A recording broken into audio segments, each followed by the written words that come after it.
Hari berganti hari ya teman-teman ya. Dari rutinitas kehidupan kita ya. Kalau kita tidak kalau kita tidak sungguh-sungguh mengerti mengenai hidup yang kekal itu, kita pasti terjebak di dalamnya. Ya, kalau kita tidak sungguh-sungguh mengerti mengenai hidup yang kekal itu, kita akan terjebak di dalam rutinitas kita setiap hari. Ya, bahkan bahkan kadang-kadang kita tidak sadar gitu. Kita itu sedang sedang sebenarnya terkunci gitu ya. Terkunci itu apa ya? Terkunci itu artinya kita tidak bisa membuka diri gitu. Tidak bisa melihat pandangan kita itu uh, tidak punya pandangan kita itu tidak punya arah lain gitu. Itu terkunci di situ, tidak punya pilihan lain. Roma pasal 12 ayat 2 itu ya, dia berkata uh, janganlah kamu serupa dengan dunia ini. Ya, janganlah kamu serupa dengan dunia ini. Terjemahan yang paling terjemahan yang paling yang menurut saya ya saudara ya, yang paling mengekspresikan atau merepresentasikan ya keadaan yang sesungguhnya adalah ya, salah satu terjemahan itu berkata gini saudara ya, di dalam bahasa Inggris ya, terjemahan bebasnya begini nih. Janganlah kamu ya, janganlah kamu menjadi serupa gayanya gitu, gayanya dengan dunia ini. Saya ulang nih saudara-saudara ya, karena kata kuncinya di sini nih. Coba saudara tangkap ya kuncinya itu ya. Janganlah kamu ya memiliki gaya hidup, cara hidup sehingga gitu, sehingga kamu tidak sadar bahwa gaya hidup dan cara hidup itu serupa dengan dunia. Nah, itu terjemahan yang menurut saya paling luar biasa, saudara. Saudara kalau lihat pernah lihat orang kerasukan roh jahat? Pernah? Siapa yang pernah? Atau siapa yang pernah kerasukan roh jahat? Nah, saudara, kalau saudara lihat orang kerasukan roh jahat, ya itu roh jahat. Itulah roh jahat, demons ya, roh jahat. Karena apa? Nyata-nyata kan kerasukan kan? Nyata kerasukan. Ya, kelihatan bahwa benar-benar kerasukan gitu. Bahwa benar-benar sedang terkendalikan gitu oleh roh yang lain gitu, oleh roh yang lain. Kelihatan gitu, kelihatan sudah. Tapi Bapak Ibu Saudara yang dikasihi Tuhan, ya, uh, ular tua gitu ya, itu mengambil rupa ya, ular tua itu adalah binatang yang paling cerdik, ya kan, yang paling cerdik. Kejadian 3 ayat 1 berkata dia itu binatang yang paling cerdik. Secerdik-cerdiknya dia, dari Kejadian 2 ayat 16, firman Tuhan kepada Adam berkata, semua pohon-pohon, semua buah dari pohon-pohonan, ya, semua buah dari pohon-pohonan di dalam taman ini boleh kamu makan dengan bebas. Gitu. Ya, kemudian tiba-tiba saudara di Kejadian 3 ayat 1 ya, binatang yang cerdik ini, gitu ya, binatang yang cerdik ini ya, dia datang kepada Adam ya. Di Kejadian 3 ayat berapa saudara? Ayat 7 atau 8 ya. Dia berkata, tentulah Allah berfirman gitu. tentulah Allah berfirman. Bukankah Allah berfirman, ya, bahwa semua buah dari pohon-pohon di dalam taman ini tidak boleh kamu makan. Menarik ya, gitu. Tidak boleh kamu makan. Jadi dia dengar itu firman sebenarnya, ya, yang di Kejadian 2 ayat 16, ya. Tetapi di Kejadian 3 dia tiba-tiba berubah, ya.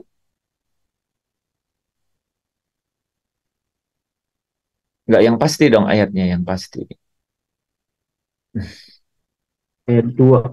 Ayat 1. Enggak. 1 kedua. Ayat 1 itu tentulah Allah berfirman. Ya, jadi ayat yang ke ini saudara ya, ya yang ke 1 ya,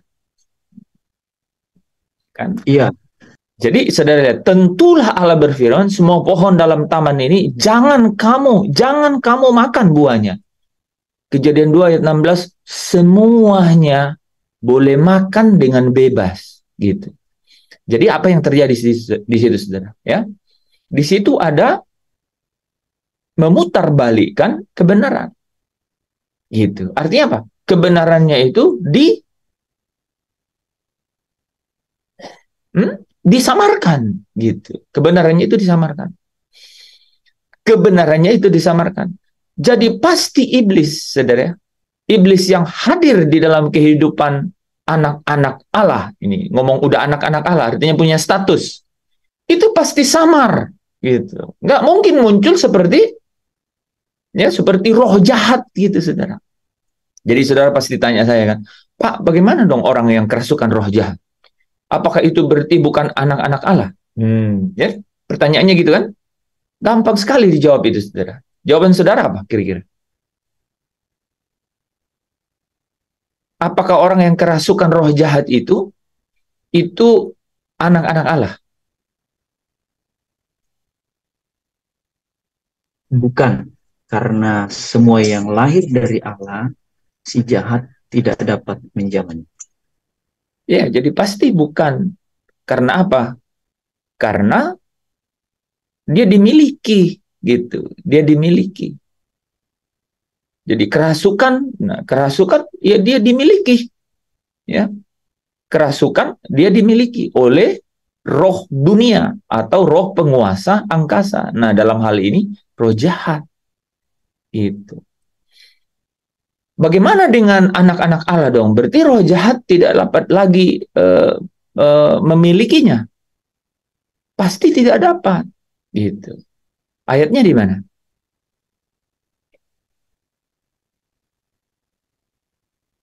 Nggak usah ayatnya dulu. Jawabannya dulu. Kira-kira di mana ayatnya? Kenapa anak-anak Allah itu eh, tidak bisa dikendalikan oleh roh dunia?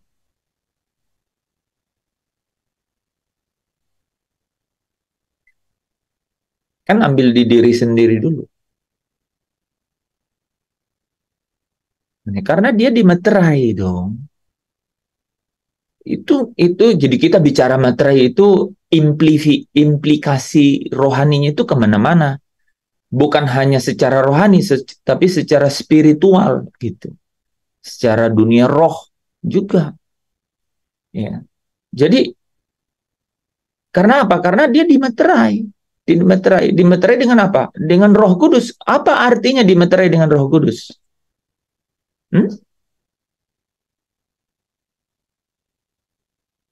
Ya, dibuka aja kamera. Ya, dimeterai Roh Kudus artinya menjadi hak milik. Ya, menjadi milik, hak milik gitu. Ya, menjadi hak milik. Ya, Yohanes 10 ayat 28. Yang diberikan Bapa kepadaku tidak ada yang dapat mengambilnya dari dalam tanganku, ya. Tidak ada yang dapat mengambilnya daripadaku, ya. Jadi dimeterai, tidak ada yang dapat mengambil, ya. Nah, apakah mungkin nih, saudara? Apakah mungkin orang yang dimeterai gitu ya, bisa eh, bisa keluar dari bisa apa ini? Bisa lepas dari tangannya Yesus. Bisa nggak? Saya ulang ya, kata materai tadi itu artinya apa? Materai. Hmm? Menjadi hak milik. Menjadi hak milik. Oke ya, materai itu hak milik. Ya. Jadi saudara kalau di dalam kehidupan sehari-hari sedang berpikir atau bergumul mengenai kehidupan ini, wow, kebenaran itu berkata saudara miliknya Allah. Ya, saudara miliknya Allah. Saudara miliknya Yesus, kan? Karena Allah memberikan miliknya itu kepada Yesus. Untuk itulah, dengan demikianlah kenapa Yesus berkata, mereka yang engkau berikan kepadaku, sehingga milikku itu adalah milikmu, milikmu itu adalah milikku. Jadi ketika menghadapi ya perkara di dalam hidup ini, pergumulan dalam hidup ini, apakah itu kehidupan sehari-hari gitu ya saudara, di dalam pergumulan secara pribadi, teman-teman yang masih sendiri gitu ya, di dalam usia-usia yang masih bertanggung jawab untuk diri sendiri, tentu saja pergumulannya seputar diri sendiri gitu. Contoh nih yang masih sekolah ya, sekolah gitu ya, yang masih kuliah, hubungannya kan dengan kehidupan sendiri ya, lebih banyak bertanggung jawab untuk apa? Untuk hal-hal sendiri. Kau bergumul dengan hal-hal pribadi. Kalau engkau sedang bergumul dengan hal-hal pribadi, kalau ada beban yang begitu berat menekan hidupmu, kau harus sadar kebenaran ini harus berbicara. Kebenaran ini harus dengan kencang, harus dengan apa? Harus dengan totalitas menguasai dirimu bahwa engkau tuh miliknya Allah. Engkau itu adalah milik Kristus. Ya, sehingga apa? Sehingga di tengah kehidupanmu di dunia ini, apapun yang engkau jalani di dalam pergumulanmu itu, engkau tidak sendiri. Engkau nggak sendiri kan? Gitu. Engkau tidak sendiri. Semua orang boleh meninggalkan semua kesempatan-kesempatan gitu ya, atau opportunity itu apa ya? Ya kesempatan-kesempatan itu bisa meninggalkan gitu ya. Potensi-potensi itu bisa meninggalkan, tapi Anda tidak pernah ditinggalkan oleh pemilik kehidupan Anda gitu. Pemilik kehidupan kita nggak pernah ya. Apalagi kalau ini loh saudara. Kalau case-nya itu benar-benar terjadi gitu, realitas dalam kehidupan sehari-hari ya, seolah-olah tidak ada jalan gitu ya, seolah-olah udah mencoba dengan the best effort gitu ya, dengan usaha terbaik gitu, tapi kok seolah-olah jalan itu tertutup ya. Engkau nggak sendiri, engkau memiliki pemilik kehidupanmu gitu ya, engkau dimeterai. Dan saudara tahu, ketika dia memeterai, ya Allah yang memeterai kita menjadi miliknya, maka sejak itu perjanjian damainya itu, saudara, itu dilaksanakan. Yaitu apa, saudara? Yaitu tempat kudusnya itu ada, tinggal berdiam di dalam manusia. Nah, saudara tahu nggak? Ini menarik loh. Bahasa Ibrani itu tidak mengenal kata kemuliaan. Orang Ibrani, dan di dalam bahasa Ibrani, kemuliaan itu tidak ada katanya. Nggak ada, nggak ngerti gitu kemuliaan itu. Tidak ada cara untuk merepresentasikan kemuliaan itu. Dan pertama kali ini, saudara, pertama kali, ya, kemuliaan itu dinyatakan dalam bahasa Yunani, gitu ya, ketika Yohanes 1 ayat 14. Sekinot itu, sekinah. Dan kami melihat kemuliaannya. Ya. Nah, itu pun, saudara, itu pun, ya, kata sekinah itu, yaitu kemah, ya, berkemah, berdiam. Ya itulah kemuliaan, setinggi-tinggi yang kemuliaan adalah itu. Dan saudara bisa bayangkan nih ya, saudara bisa bayangkan kan, seluruh janji Allah kepada umat pilihan yang dipanggil melalui Abraham, janjinya itu adalah kau diberkati, ya, melalui engkau maka orang bangsa-bangsa akan diberkati. Ya berkat itu. Ya makanya saudara, kalau kita pikiran, gaya atau niat motif kita itu masih melekat kepada hal-hal yang jasmania yang boleh dibungkus dengan kata berkat, itulah umat perjanjian lama gitu. Itulah umat yang dipanggil pertama gitu. Mereka sampai pada satu kemuliaan yang terbatas gitu. Ya, 2 Korintus 3 berkata begitu. Kemuliaan yang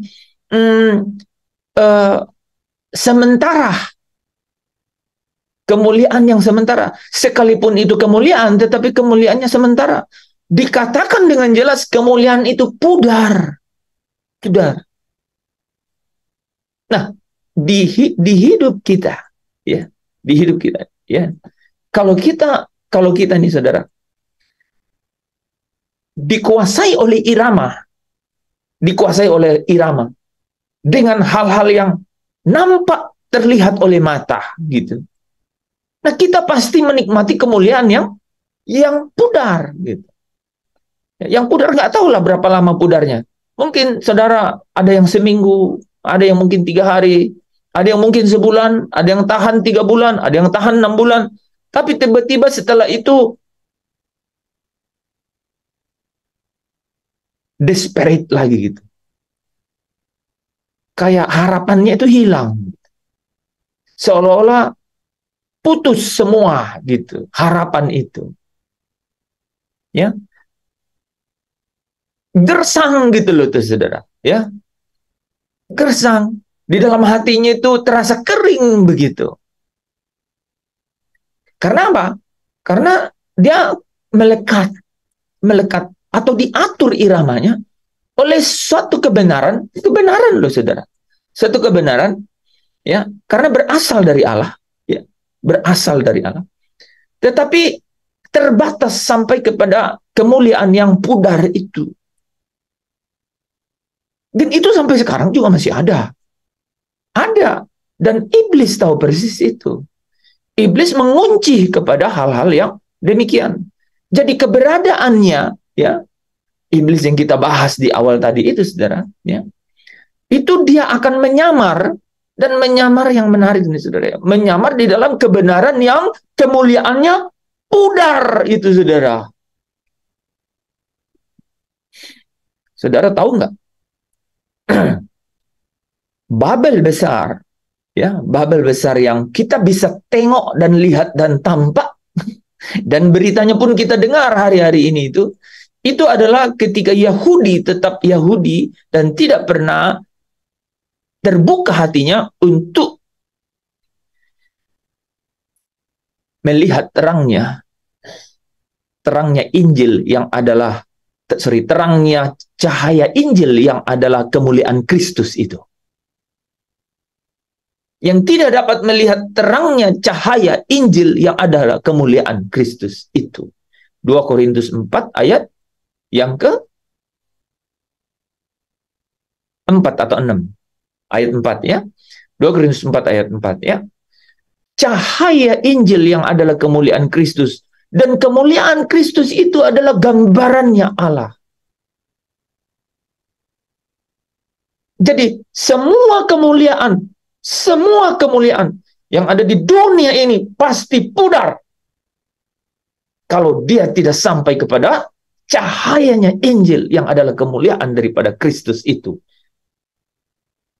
Saudara boleh baca 2 Korintus 4 ayat 4. 2 Korintus 4 ayat 4, yaitu orang-orang yang tidak percaya, yang pikirannya telah dibutakan oleh ilah zaman ini, sehingga mereka tidak melihat cahaya Injil tentang kemuliaan Kristus yang adalah gambar Allah. Amin. The last sentence, kalimat terakhir itu saudara jangan pernah lupa. Karena kalimat terakhir itu yang akan membawa saudara ke belakang tabir ini. Ya, saudara lihat ya, di belakang saya itu tempat megah sekali. Itu yang Paulus bilang dalam 2 Korintus 4 ayat 17. Penderitaan zaman sekarang ini sedang mengerjakan kemuliaan kekal yang melebihi segala-galanya. Yang melebihi segala-galanya. Jauh lebih besar dari penderitaan yang kita alami. Dia sedang mengerjakan penderitaan sekarang ini, itu sedang mengerjakan kemuliaan kekal. Itu luar biasa. Jadi 2 Korintus pasal 3 bicara mengenai kemuliaan yang dulu itu, kemuliaan pada loh batu itu, yang tertulis, yang ritual agamawi itu tidak spiritual. Yang ritual agamawi itu tidak spiritual. Bukan roh, tetapi mati. Perintah-perintah mati. Itu yang kemudian rabi-rabi Yahudi menulis 613 miftats. 613 miftats. Yaitu sesuatu untuk memagari itu. Taurat. Dekalog, 10 logos, 10 perintah Allah itu. Tetapi dibutakan. Siapa yang membutakannya? Jawab saudara. Siapa yang membutakan?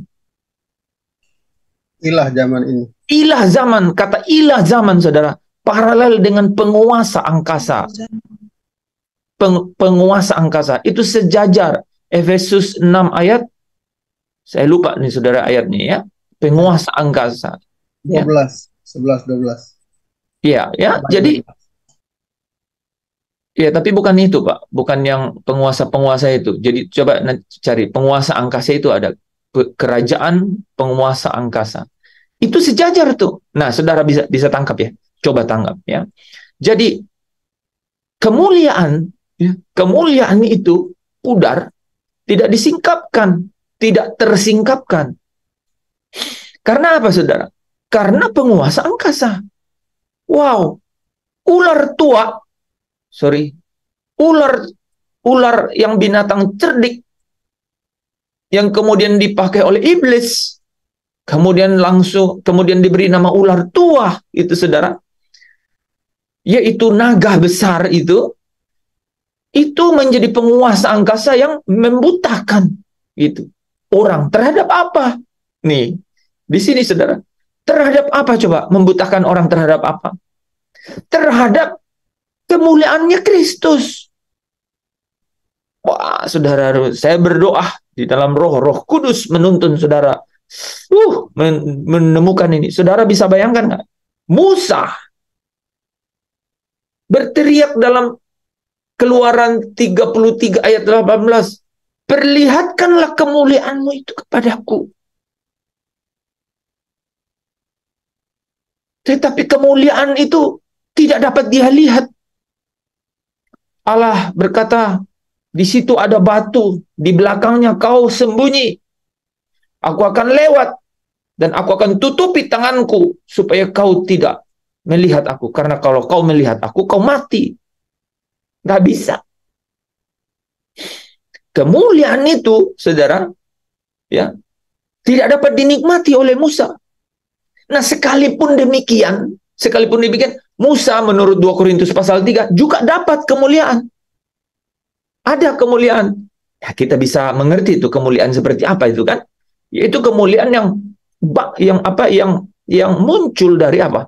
Dari ketaatan terhadap perintah pada loh batu, yaitu dekalogs, ya, 10 logos, 10 perintah. Dia taat pada itu. Ada kemuliaan nggak yang muncul di situ? Ada, pasti ada. Tapi pudar, saudara. Kenapa pudar? Wah, dunia ini ya akan lenyap, penuh onak duri dan apa katanya, dan semak duri gitu. Penuh onak dan semak duri.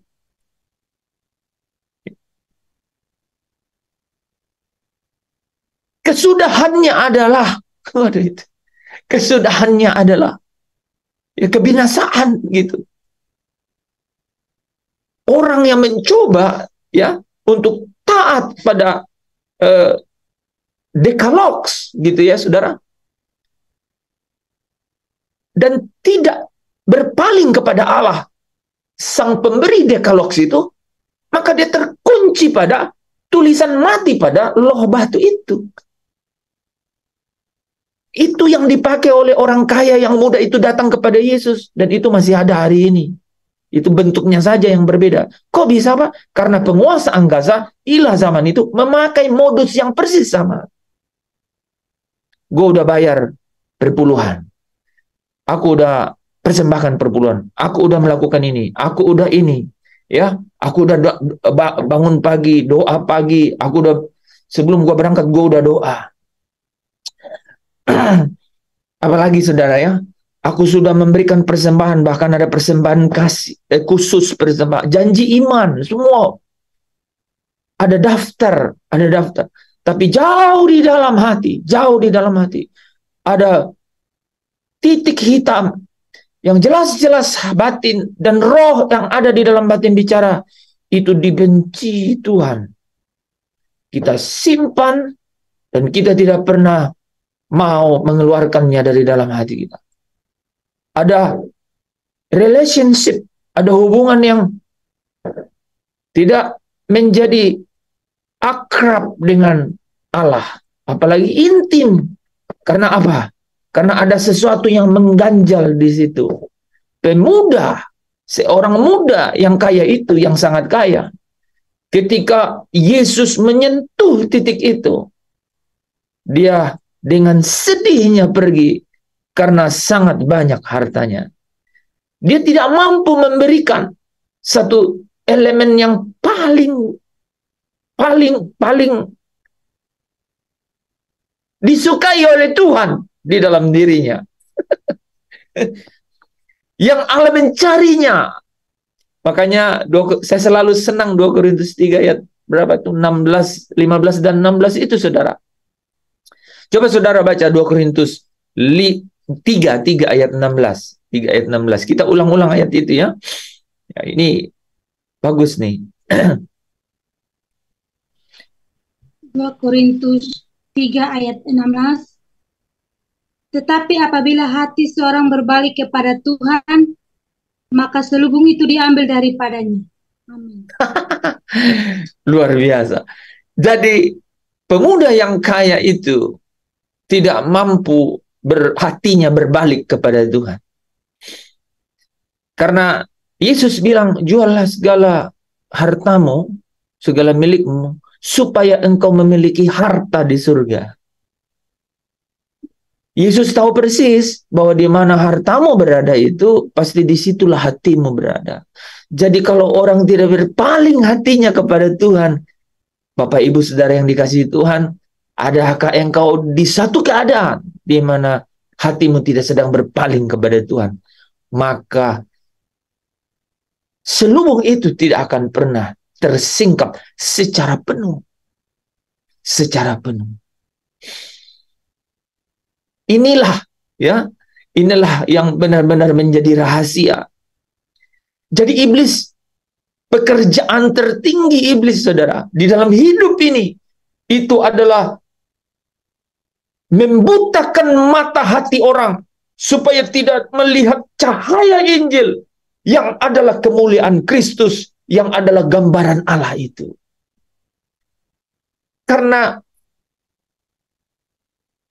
kalau orang diberi mata hatinya terang dan mengerti panggilan apa yang panggilan dalam pengharapan di dalam panggilan itu betapa besarnya kemuliaan yang disediakan bagi orang-orang kudus.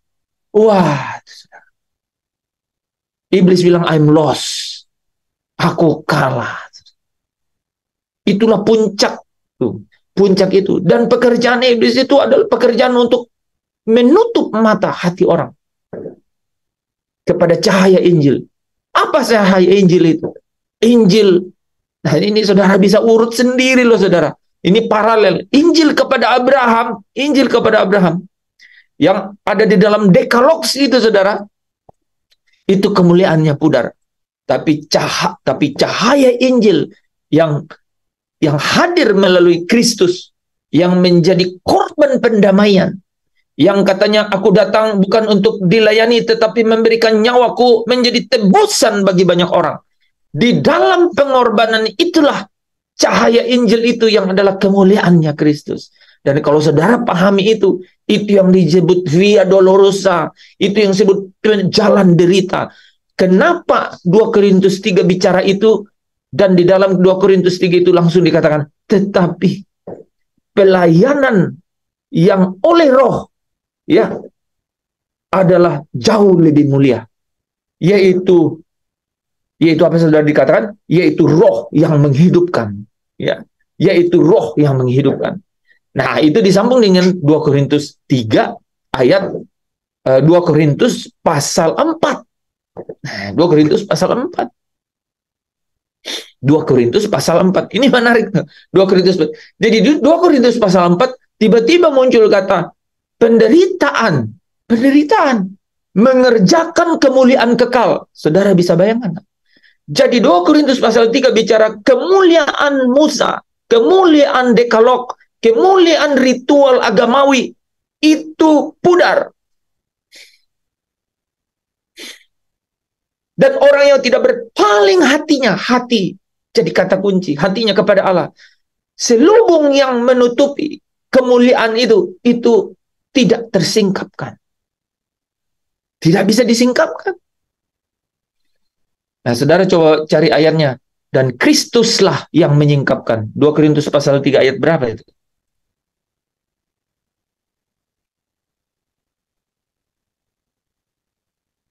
Dua Korintus pasal 3 ayat berapa?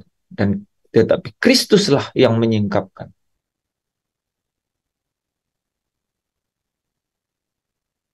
Antara 1 sampai 17. Antara 1 sampai 15. Mungkin ayat 15. Ayat 15 itu mereka membaca kitab Musa.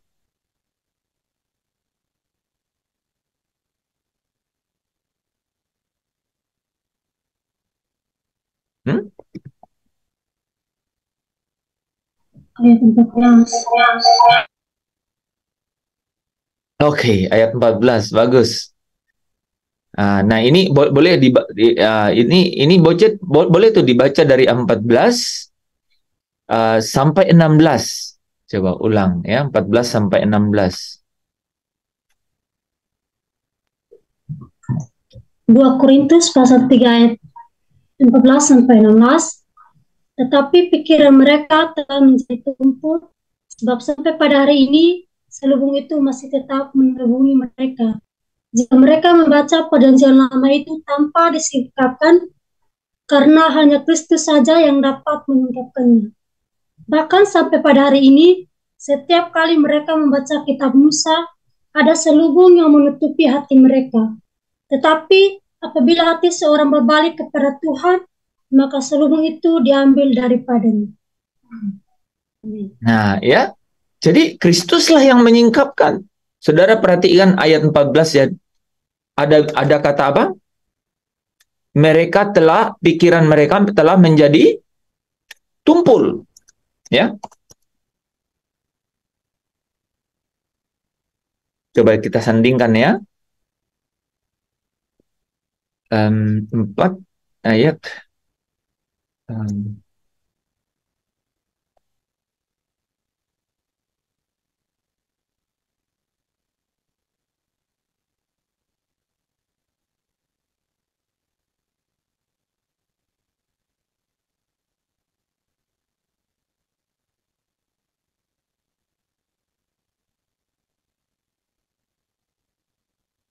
4 ayat 4, 6. Oke. Ini saudara ya. Kalau kita paham ini tuh luar biasa. Wah, saudara, apalah semua arti ya kesesakan hidup yang saudara alami itu ya. Paulus bilang, aku yakin ya, aku yakin itu tidak ada apa-apanya dibandingkan dengan kemuliaan itu. Nah, kemuliaan yang mana? Kemuliaan yang ini. Kok orang tak mampu melihatnya? Ini ceritanya. Ya kan? Ini lihatnya saudara ya. Pikiran mereka menjadi tumpul. Ya. Nih, pikiran mereka telah menjadi tumpul. Pikiran yang menjadi tumpul ini itu menghasilkan kemuliaan yang pudar. Ya, nanti ya saudara bisa baca di bagian atasnya ya. Dan sampai hari ini itu tetap ya, tetap menyelubungi mereka. Nih, pikiran yang tumpul. Ini persis dengan yang di sini saudara. Pikirannya dibutakan oleh ilah zaman. Ya, ini tuh apa itu batasannya harus benar-benar jelas. Ya, batasan yang jelas itu ada di sini nih saudara ya. Ada cahaya Injil tentang kemuliaan Kristus. Ada Injil kepada Abraham. Tapi itu kemuliaannya pudar. Ya. Itulah yang membuat orang Yahudi tidak percaya Yesus itu Mesias. Itu kemuliaannya apa? Pudar. Gitu. Ya.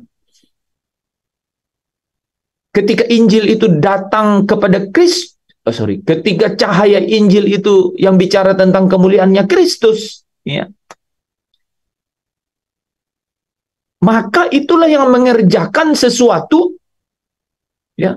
Saya ulang saudara, ketika cahaya Injil yang tentang kemuliaan Kristus, itulah yang mengerjakan sesuatu untuk menuju kepada ini saudara, untuk menuju kepada kemuliaan kekal yang melebihi segala-galanya. Ya.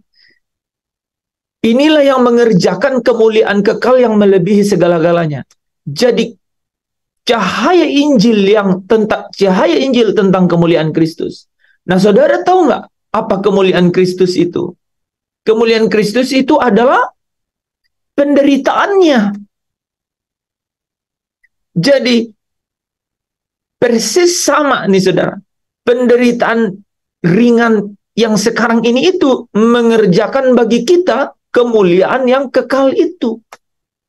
Karena memang kemuliaannya cahaya Injil yang tentang kemuliaan Kristus itu adalah mengenai penderitaannya.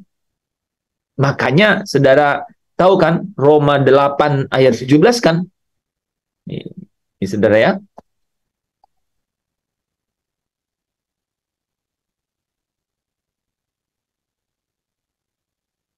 Itu kenapa Roma 8 ayat 17 berkata,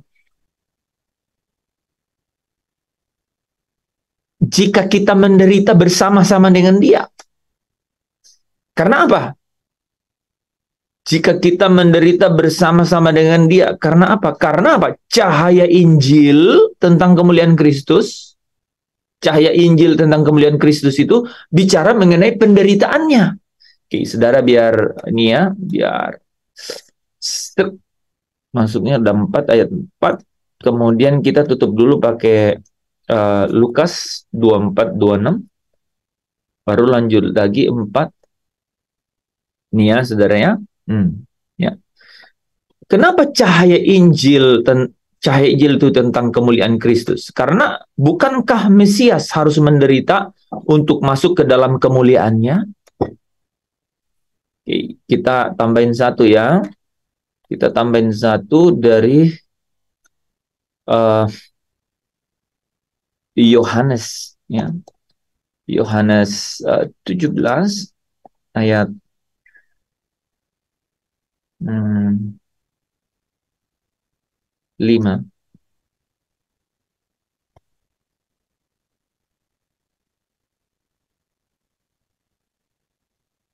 Saudara ya. Jadi, saudara perhatikan Yohanes 17 ayat 5. Oleh sebab itu ya Bapa, permuliakanlah aku padamu sendiri. Dengan apa? Kemuliaan yang kumiliki di hadiratmu sebelum dunia ada. Kemuliaan yang dimiliki oleh Yesus di hadiratnya Allah itu sebelum dunia ada. Sementara di Lukas 24 ayat 26 bilang apa? Bukankah Mesias harus menderita untuk masuk ke dalam kemuliaannya? Jadi betul kan? Jadi Yesus punya kemuliaan, tetapi kemuliaan yang sudah dia miliki di hadirat Allah sebelum dunia, di hadirat Allah Bapa sebelum dunia ada. Tapi bagaimana kemuliaan itu yang dimaksud? Kemuliaan yang sudah ditentukan sebelumnya, sebelum dunia ada, yaitu apa? Kalau kau menderita, maka kemuliaan itu dia akan terima. Itulah kenapa dikatakan cahaya Injil mengenai Kristus datang, memberikan nyawanya menjadi tebusan bagi banyak orang. Markus berapa? Coba, Markus 10 ayat 45.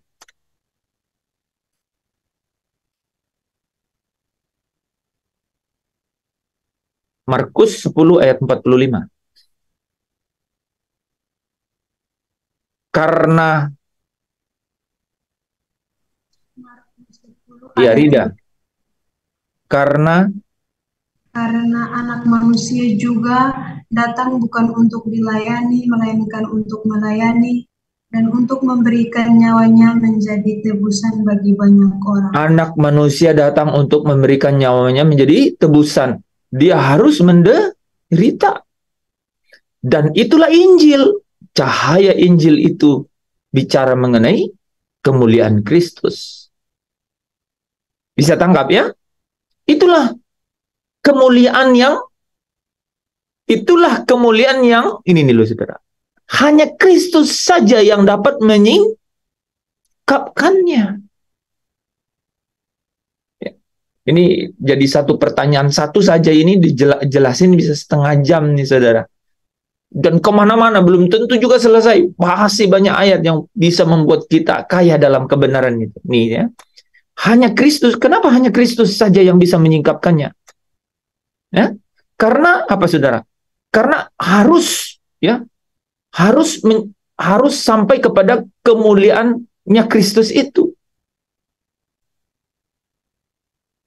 Nah, sebentar ya, supaya jangan terpotong di situ ya. Nih, saudara ya. Ya, Ibrani 1 ayat 3 ya.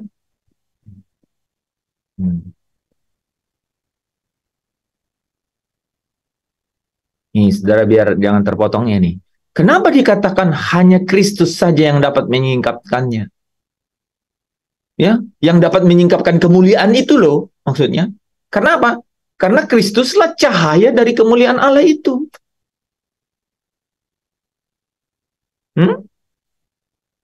Oke, ya, supaya nyambung dengan materi kita kemarin ya. Saya tambahin lagi satu ayat ya. Wahyu, coba saudara bayangkan 21 ayat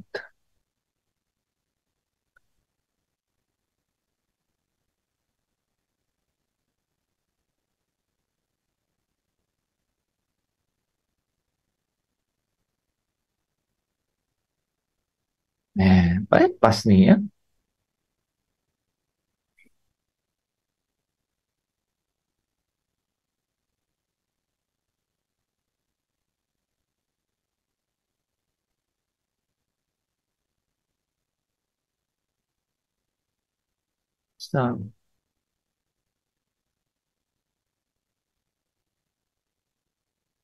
Nah, ini saudara ya. Nah, oke. Nih, udah tersusun rapi nih ya. Saudara, ini ayat ini loh, hanya Kristus saja yang dapat menyingkapkannya. Oke. Jadi, nih ya.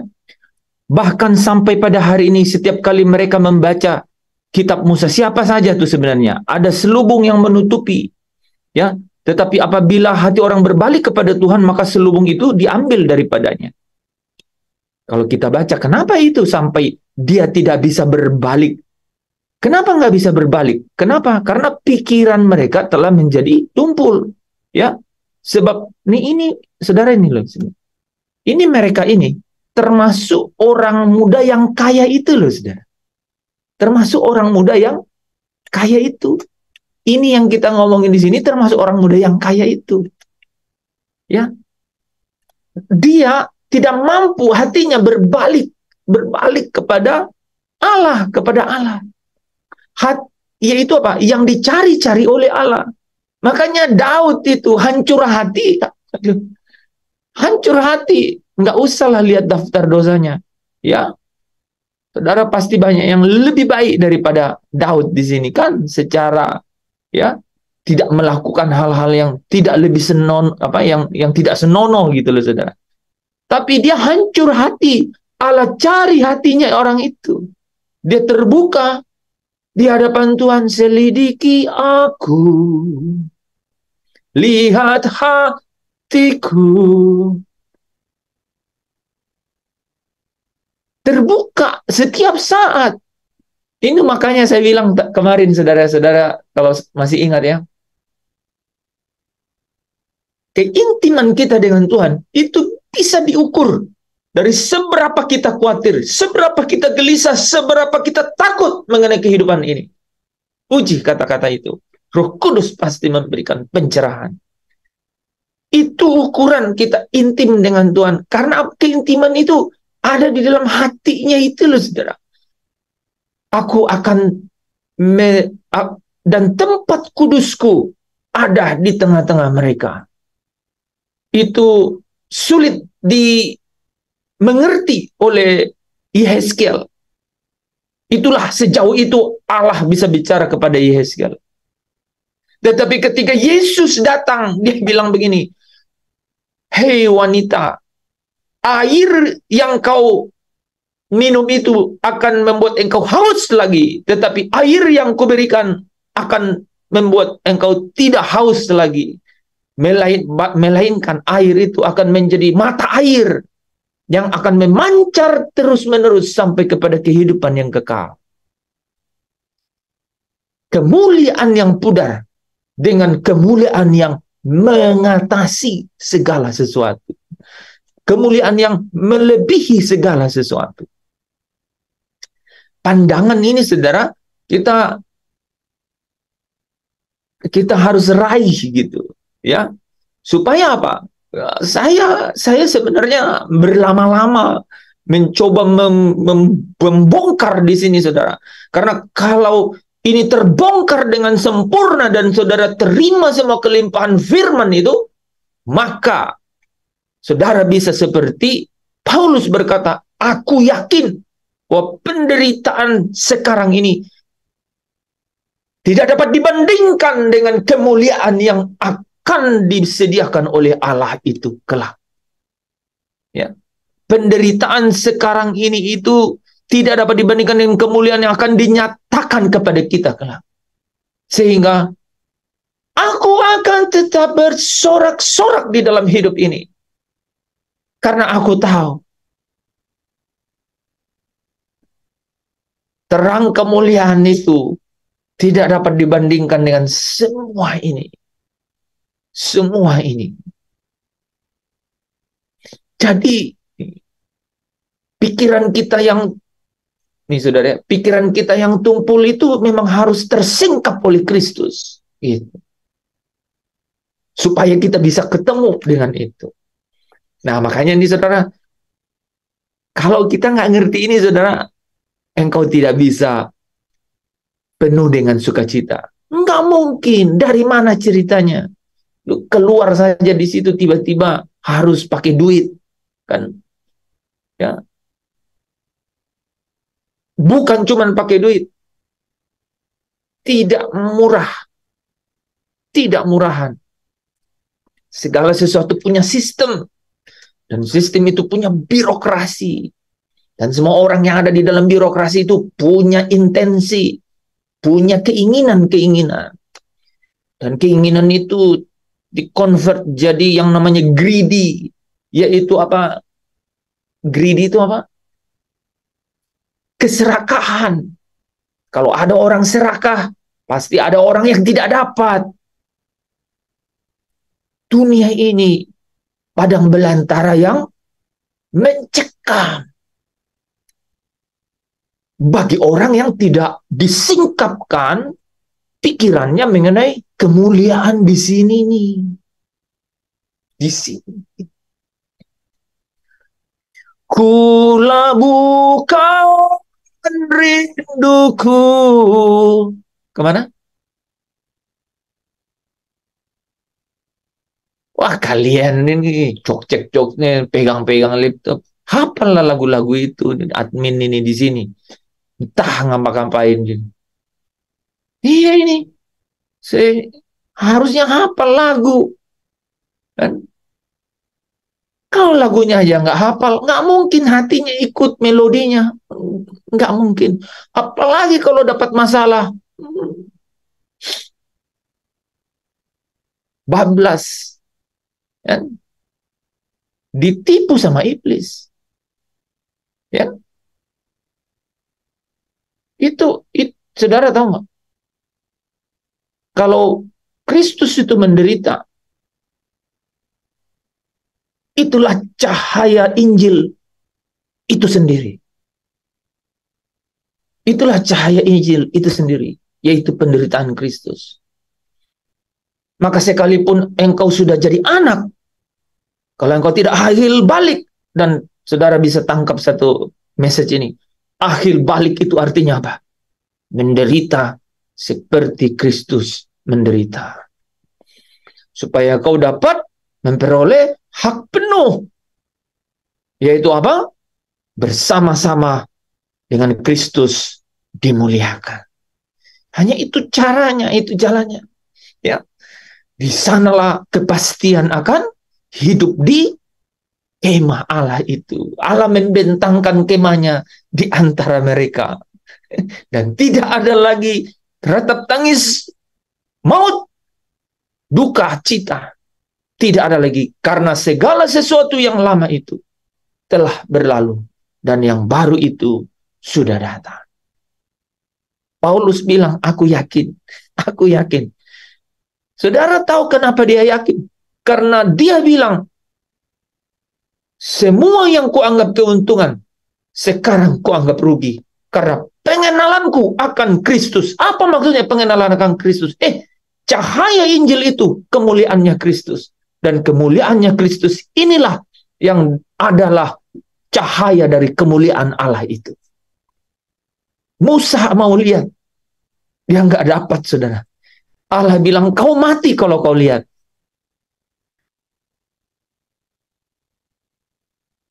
Makanya Yesus, ya, di atas gunung itu, ya, ketika dia masuk dalam kemuliaannya, ya, ketika Yesus masuk dalam kemuliaannya, maka ada Musa dan Elia.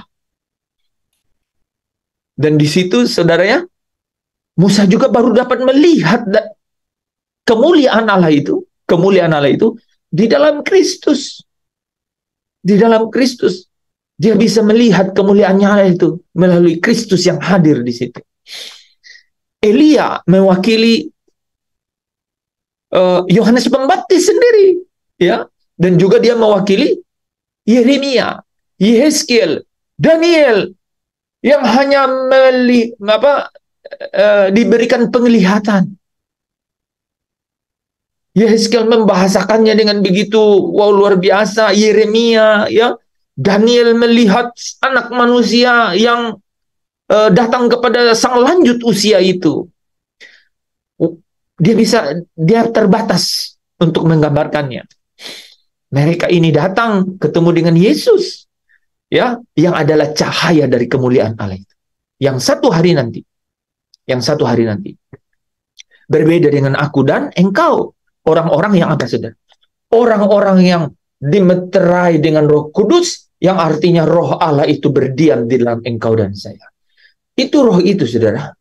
Itu sesungguhnya membawa orang untuk memiliki mata hati yang terang. Roh itu membawa saudara memiliki mata hati yang terang, sehingga dapat melihat melihat pengharapan apa yang ada di dalam panggilan itu. Yaitu apa? Betapa kaya kemuliaan yang disediakan bagi orang-orang kudusnya Allah. Ini saudara kalau baca ayat selanjutnya itu tuh lebih menarik lagi menurut saya. Coba saudara baca itu kan ada di Efesus 1 ayat 18 ya. Saudara baca ayat 19 sampai 21. Coba. Ya. Di bagian-bagian akhir ya. Ini kita ke bawah tadi udah jelasin ya. Oke. Ya, coba kita baca itu ya. Efesus pasal 1 ayat 19. Dan betapa hebat kuasanya bagi kita yang percaya sesuai dengan kekuatan kuasanya. Amin. Lanjut. Sampai 22.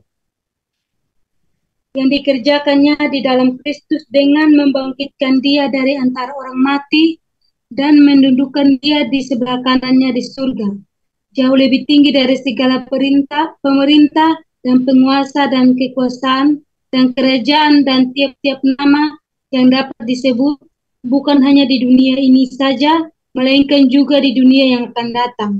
Dan segala sesuatu telah diletakkannya di atas kaki Kristus, dan dia telah diberikannya kepada jemaat sebagai kepala dari segala yang ada. Amin. Jadi supaya mata hatimu terang dan kau dapat mengerti pengharapan di dalam panggilan itu, betapa kayanya kemuliaan yang disediakannya kepada orang-orang kudusnya. Jadi betapa kayanya kemuliaan yang disediakan bagi orang-orang kudusnya. Tapi itu wow kan, bahwa Allah akan membentangkan kemahnya di antara umatnya, bahwa Allah akan menempatkan tempat kudusnya di tengah-tengah mereka dan tempat kediamannya. Ya, tapi kan orang Yahudi juga dengar itu. Kan mereka ada kitab Yehezkiel pada mereka kan? Kan ada. Kenapa? Ada apa? Ayat 19. Itu. Dan betapa besar kuasa. Coba baca ulang tuh. Dan betapa hebat kuasanya. Betapa hebat kuasanya. Lanjut. Bagi kita yang percaya sesuai dengan kekuatan kuasanya. Udah di situ dulu. Betapa hebat kuasanya bagi kita yang percaya menurut kekuatan kekuasaannya. Saya nggak tahu kata-katanya yang terakhir apa tadi? Kekuatan kekuasaannya. Kekuatan kuasanya. Kekuatan kuasanya. Saudara tahu nggak? Kekuatan kuasanya itulah esensi ilahi. Itulah energi ilahi. Itulah dunamos. Itu dunamos. Jadi Allah itu punya esensi, yaitu keberadaan, ya, terang, kemuliaan, itu esensi ilahi. Itu keberadaannya Allah. Holiness, kudus. Tapi dia punya energi. Dan kekuatan kuasanya ini, atau energi ilahi inilah, yang membuat Yesus bangkit dari maut, dari kematian itu. Betapa hebat kuasanya. Orang Yahudi nggak percaya. Dia tidak tersingkap dan dia tidak terhisap ke dalam apa? Ke dalam perjalanan kemuliaan itu. Nggak bisa. Nggak bisa karena dia tidak percaya akan apa? Betapa hebat kuasanya yang bagi orang yang percaya sesuai dengan kekuatan kuasanya. Yaitu Yesus yang kepadanya seluruh pemerintahan penguasa itu ditaklukkan di bawah kakinya. Jadi dialah raja di atas segala raja dan tuan di atas segala tuan. Dialah anak domba itu. Makanya Wahyu 7 ayat 9 paling hebat itu kan. Dan aku melihat, Yohanes melihat sekumpulan orang yang begitu banyak. Sekumpulan orang yang tak terhitung banyaknya. Tak terhitung banyaknya dari segala suku, kaum, bangsa, dan bahasa. Berdiri di depan tahta anak domba. Berpakaian putih dengan daun palem di tangannya. Mereka dapat percaya itu, saudara, luar biasa. Ya, nah makanya saudara perhatikan 2 Korintus pasal 3, pasal 4, kita masuk ke pasal 5. Ya. 2 Korintus pasal 5. Ya. Itulah orang-orang yang dapat menangkap kemuliaan itu, ya, ayat 17. 2 Korintus 5 ayat 17. 2 Korintus 5 ayat 17. Jadi siapa yang ada dalam Kristus, ia adalah ciptaan baru, yang lama sudah berlalu, sesungguhnya yang baru sudah datang. Amin. Ya. Jadi kalau saudara perhatikan 2 Korintus pasal 5 ini ya, yang kita pelajari juga tadi malam kan, hari Kamis ya, ayat 1 sampai 4 itu ya. Ayat 1 sampai 4, betul ya. Sebab selama masih diam di dalam kemah ini, ayat yang keempat, kita mengeluh oleh beratnya tekanan, karena kita mau mengenakan pakaian yang baru itu tanpa menanggalkan yang lama, supaya yang fana itu ditelan oleh hidup. Kita nggak bisa kalau kita tidak seperti yang di ayat 17, ya. Dan Kristus mana deh? Jadi siapa yang ada di dalam Kristus, ia adalah ciptaan baru. Jadi harus ada di dalam Kristus supaya dia menjadi ciptaan baru. Yang lama sudah berlalu, sesungguhnya yang baru sudah datang, ya.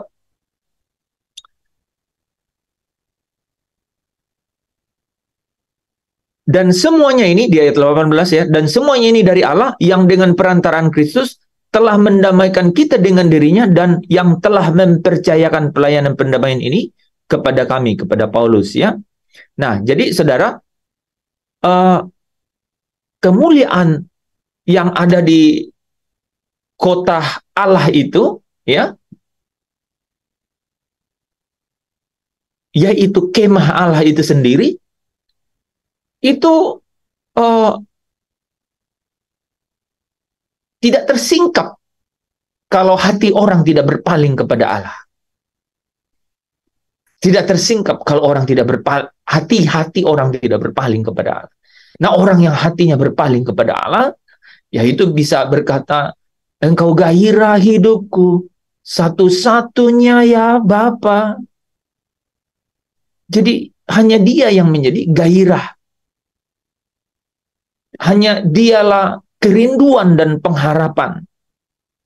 Hanya dia adalah kerinduan dan pengharapannya. Tidak ada yang lain. Mestinya tidak lagi ada yang lain.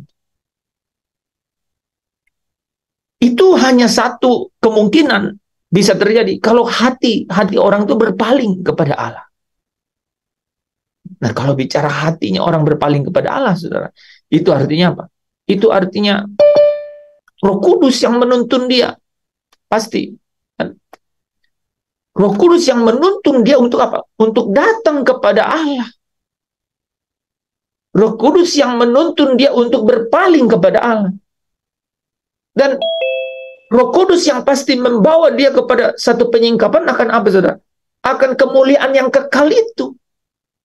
Kemuliaan yang dikatakan mengatasi segala sesuatu. Kemuliaan yang lebih dari segala-galanya.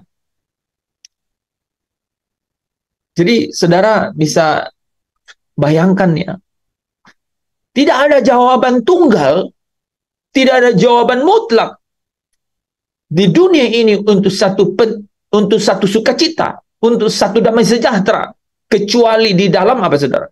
Kecuali di dalam satu kebenaran, yaitu orang mengerti bahwa kemuliaan yang akan disediakan oleh Allah itu hanya ada di dalam Kristus. Hanya ada di dalam kemuliaannya Kristus. Dan kemuliaannya Kristus ini, itu bicara mengenai cahaya dari Injil.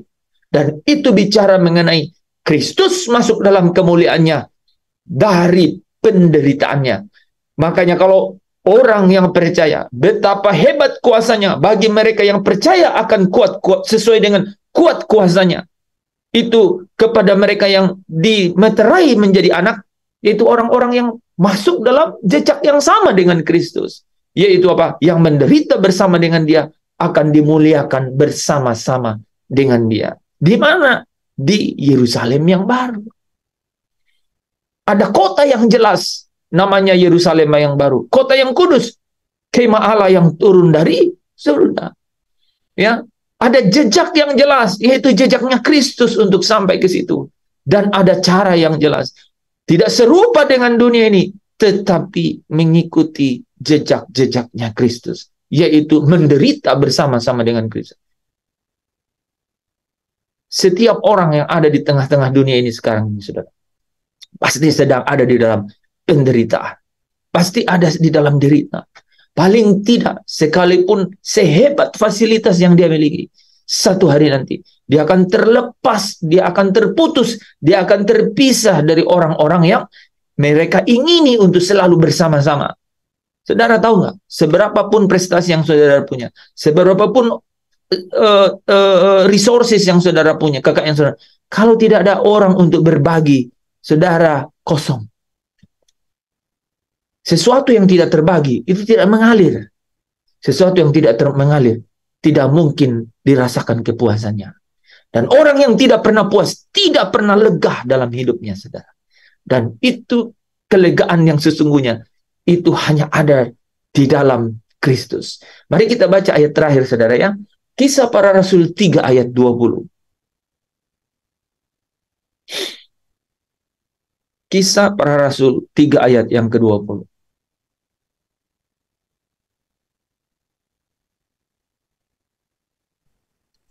Kisah Para Rasul pasal 3 ayat 20.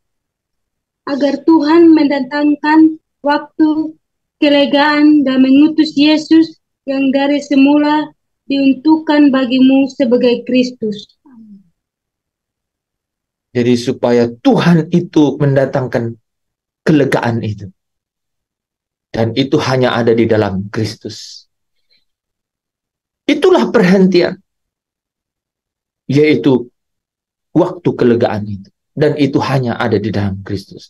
Jawaban dari semua persoalan hidup saya dan saudara. Saya tidak perlu memiliki karunia untuk tahu apa yang menjadi masalah detail, saudara. Tapi memang jawaban satu-satunya itu hanya di dalam, kalau kita mengerti mengenai kemuliaan yang Kristus terima, dan kemuliaan itulah yang akan kita lihat di dalam kota Allah, yaitu Yerusalem yang baru. Mereka akan melihat wajahnya. Dan mereka akan memerintah sebagai raja selama-lamanya bersama dengan dia. Amin. Mari kita tutup dalam doa. Bapa, kami mengucap syukur malam hari ini. Melintasi semua kosmis waktu yang ada di dalam genggaman tangan-Mu, Engkau sempurna menyelesaikan perjalanan ini. Sehingga kami yakin dan tahu sekarang bahwa kami tidak akan berakhir di sini, tetapi di tempat Engkau, yaitu di tempat kediaman-Mu lah, tempat permanen kami akan melabuhkan dan mengakhiri perjalanan hidup kami, yaitu di dalam kekekalan. Bapa, kami mengucap syukur, kemurahan-Mu, kelapangan hati-Mu, kasih yang tidak terbatas. Biarlah hati kami selalu ada hanya untuk Tuhan. Hati kami hanya untuk memikirkan, hanya untuk merindu-rindukan akan Engkau saja. Supaya kelegaan itu sungguh-sungguh menjadi bagian di dalam hidup kami. Sehingga sukacita dan damai sejahtera itu akan mengalir di dalam hidup kami. Kerajaan Allah itu menjadi kerajaan, menjadi suasana, menjadi kebatinan di dalam hidup kami sehari-hari. Kami melihat apa yang tidak kelihatan, supaya kami dapat selalu mengalami, selalu melihat, selalu merasakan akan kuat kuasa-Mu yang menuntun dan membimbing kami sampai ke akhir jalan. Terpujilah Engkau, anak-anak-Mu dimanapun mereka berada, Tuhan. Biarkanlah mereka dengan limpah menerima kebenaran malam hari ini. Singkapkan jauh ke dalam hati mereka, supaya mereka tidak punya ruang lagi di dalam hati mereka, yaitu yang membawa mereka menjadi putus asa, menjadi kurang harap, menjadi khawatir dan gelisah. Karena kasih-Mu menutupi, meluap, dan memenuhi seluruh ruang batin mereka.